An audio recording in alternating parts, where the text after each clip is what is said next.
All right, look, last night, Toronto has a lead on Philadelphia. I'm thinking Tom Haberstroh. I'm thinking, okay, it's about to be 2-1. It's going to be a competitive series. Philly comes back, forces overtime, and then the Sixers run a play for their center to shoot a three. And he does it, and he makes it. So I don't know, Tom, if you voted for him as your MVP. I do know. You voted for Jokic, but that's beside the point. This is why he's in the conversation. What did you see from that play from Embiid? What are you seeing from the Sixers-Raptors series? Man, shouts to Doc Rivers for getting that timeout. I mean, he ran across the court. He sprinted. He was Usain Bolt trying to get the attention of the referees to get that play call drawn up. And I got to say, why are we still not guarding the inbounder in 2022? It was insane. Like the fact that Danny Green had such an open pass to Joel Embiid. Yes, Tobias Harris bulldozed Precious Achiuwa to get him open, and he hit an incredible shot. Joel Embiid hit an incredible shot. But I still don't know. If you watch that play, there's no one guarding the inbounder, so he gets a clean look to get it to Joel Embiid.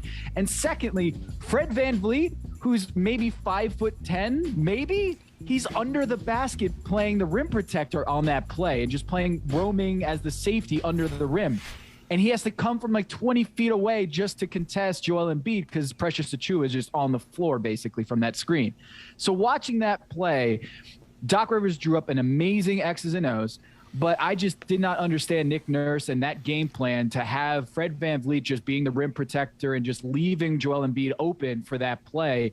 Amazing shot. And I will say this, Michael, and maybe Jay Donde backs me up on this. Jokic can hit that shot too. So yes, Embiid hit that, but Jokic has a jumper as well.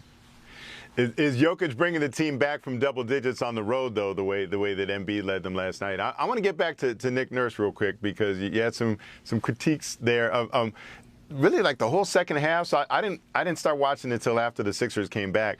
But it just seemed like once it got close, like what were the Raptors doing on offense? Like, what was their plan? Like, have you deciphered it, Tom? Can you tell me what their agenda is on offense? Because it just seemed like some dudes out there playing hoops.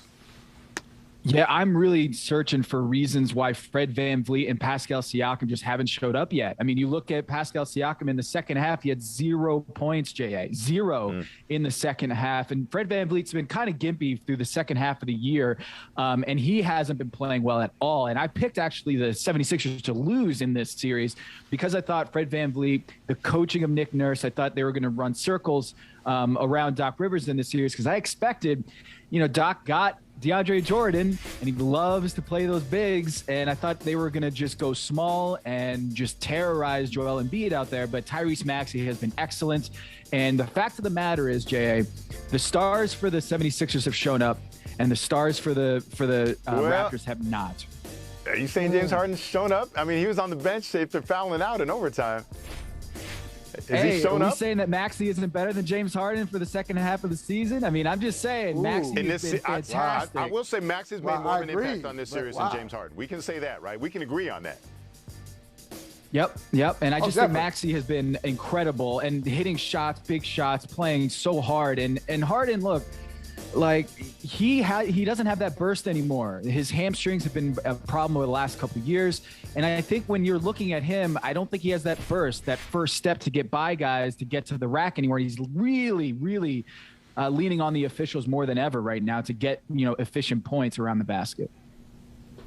I gotta go back to that. One of those headlines we just put up said no team has lost a NBA playoff series leading 3-0.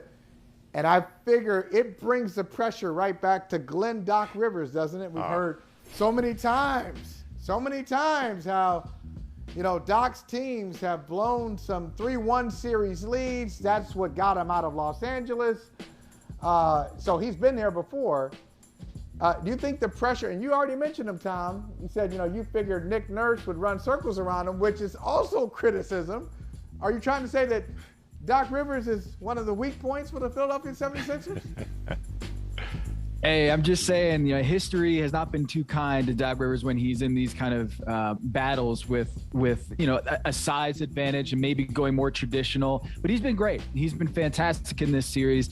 And when I look at Doc Rivers in this situation, you have to remember he was not hired by Daryl Morey when he took over for that job in Philly. Daryl Morey came in after that. So I always, when Doc Rivers is calling out James Harden for his ball hogging in earlier this season, and he already called out Ben Simmons and created that whole saga, I just think when I'm looking at this series, I did not see his coaching as being a strong point. He was going at reporters about DeAndre Jordan and Paul Reed. It just seemed to me that there was a lot of just controversy swirling this team, but he has done an amazing job executing in this series.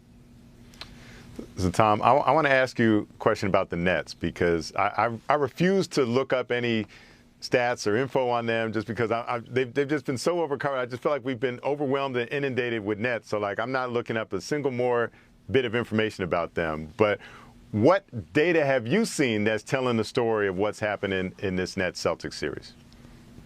Well, Kevin Durant is 1 for 10 on ISOs in this series. He's trying to do it all by himself. He's getting to the mid-range and pulling up, and they're switching on everything, double teaming him.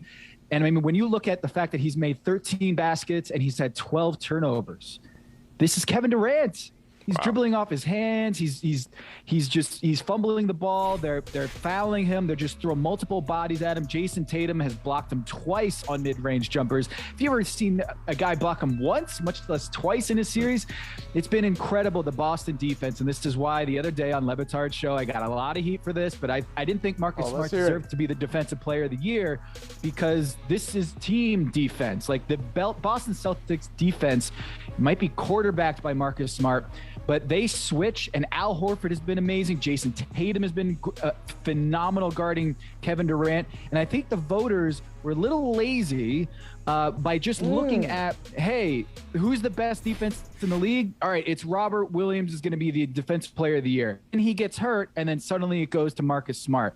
I think it was just, I don't know. This defense, Udoka has been amazing orchestrating this defense, the switch defense. And I think when you look at Kevin Durant, that's it. They're throwing multiple bodies, multiple capable defenders. And the reason why they're the number one defense in the NBA is not principally Marcus Smart. It's because they got so many switchable defenders. Grant Williams, shout out to him. He's been fantastic as well.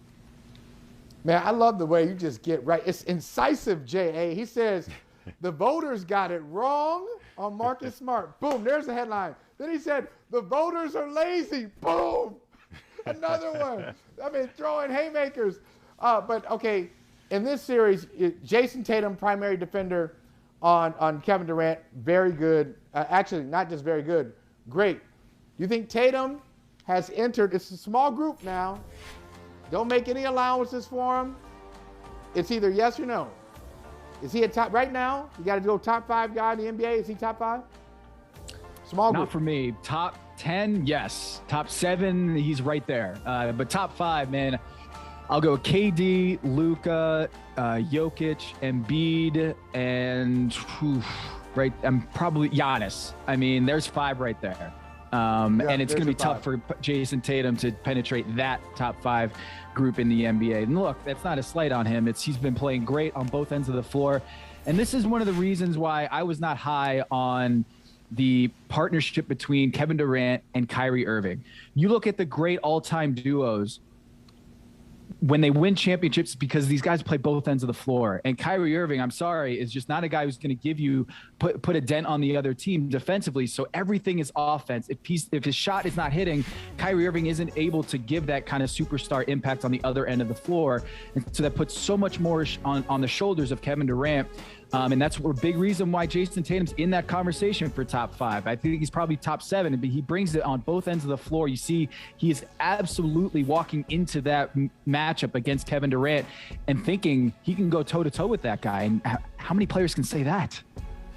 Tom, I mean, we're talking top 5s. One of the things I love about this year's edition of the playoffs is that it is providing this opportunity for people to move up in the rankings, so to speak, right? It's right there. Yeah. So, like, if Jason Tatum gets on a roll, like, we have to change the way we think about him, right? Just like last year, Trae Young moved up a few notches based on his performance in the playoffs. Ja Morant, I would say, even a first-round loss, changed the way that we think about him and continue that this year.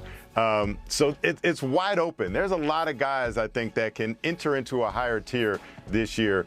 Who do you think will be the one who does it? Well, it could be Jason Tatum, because think about it this way, J.A. That Chris Middleton injury, when he's going to be out from anywhere from like 2 weeks to four weeks with the MCL sprain, the biggest beneficiary of that is Jason Tatum and the Boston Celtics, because they're matched up against them in the next round. If they lose Chris Middleton, the Bucks do, over the next, first couple games of that series, then it's going to be, hey, Giannis, it's time. Like, it's time to go into that full finals Giannis mode and see what they can do. So the Celtics could be the beneficiary of that injury and have a situation where Giannis, who was crowned the best player in the world after he won the finals in incredible fashion, but this year, if Jason Tatum and Jaylen Brown and the Celtics beat the Milwaukee Bucks to go to the conference finals, that could be the ascension that people are looking for. I would love that, because if you want to be the man, you got to beat the man, right? I would love if it's head-to-head. If he personally dethroned, like if he's going to be the guy, I would like for him to have to personally dethrone Giannis to get there. You know what, Tom, we cannot get you out of here without talking to you about Miami, with your Miami background, the Miami Heat. I said to Mike yesterday, we only respect teams like this in the playoffs when they win. When these teams go into playoffs and they lose, hey, see, this is why you can't have a team like this. They don't have enough explosive players. They're just too defensive oriented. They're not dynamic enough. But when they win, we say, oh, see, this is how you get it done. Miami, it just is such an underrated number one. I know they're not traditional 60-win number one seed, but they just know how to get things done, don't they, when it really matters? Man, I love the way they play defense. We talk about two-way stars. Jimmy Butler's in that conversation too. The way he can drop 45 points in a playoff game, but also give a lot defensively. That activity on defense is what sets the Miami their championship contention apart from, the Milwaukee Bucks are very much oriented around Giannis Antetokounmpo and his defense. But everyone, 1 through 5, Kyle Lowry, PJ Tucker, Jimmy Butler, Bam Adebayo, they're bringing it defensively, and I just think they've got a really high ceiling, well coached by Eric Spoelstra. There's a little bit of a blip there when they went at each other, Spo and Jimmy Butler, and there was a weird 4-game losing streak, and I had questions about their ability to score in the half court. But when Jimmy Butler is playing this aggressive and shooting from beyond the arc, which he did not do for the entire season, when he's doing this, man, their ceiling is as high as anybody in the league. And actually, I'm going to pause there and say, I actually think the number one team in the league right now is the Golden State Warriors. After what we saw this week with Stephen Curry, Klay Thompson, and Draymond Green, we have to say this is the new championship favorite in my book, the Golden State Warriors. My counter to that is that we were saying the same thing at the start of the year when the Warriors were doing the same thing, winning big at home. Right, they had a ton of home games to start the season. They looked great, and we thought, oh, when they get Klay Thompson back, it's over. And then the rest of the season didn't play out that way. So that's my only caution as we look at them winning big at home to start these playoffs, looking great with Klay Thompson and Jordan Poole and Steph Curry coming off the bench and all that, is that the way it played out in the regular season, we saw this. And it didn't. They didn't come into the playoffs, for example, as the favorite. They might be right now. But, let's not forget what transpired this season. Let's learn a little bit from what we saw. Is that too much to ask? Nope. Man, I just go back, J.A., to all the games where they just tear the hearts out of their opponent on their floor. I think about Houston and Steph Curry, and they're going on that run in Houston. I don't think they're fazed by, home or road. These are 3, Klay Thompson, Draymond Green, and Steph Curry. These are 3 championship pedigree players that I don't think that stuff phases them anymore. I know for the Jordan Pooles of the world, maybe, but if Steph Curry's healthy, and that was a big question mark. The reason why they weren't the title favorites was not about their abilities. It was about the health around Steph Curry. And when he's dropping those, it's been incredible what he's been doing. When he is out there healthy, Draymond and Steph healthy, that is, in my opinion, the best duo in the NBA. That definitely brought back some memories.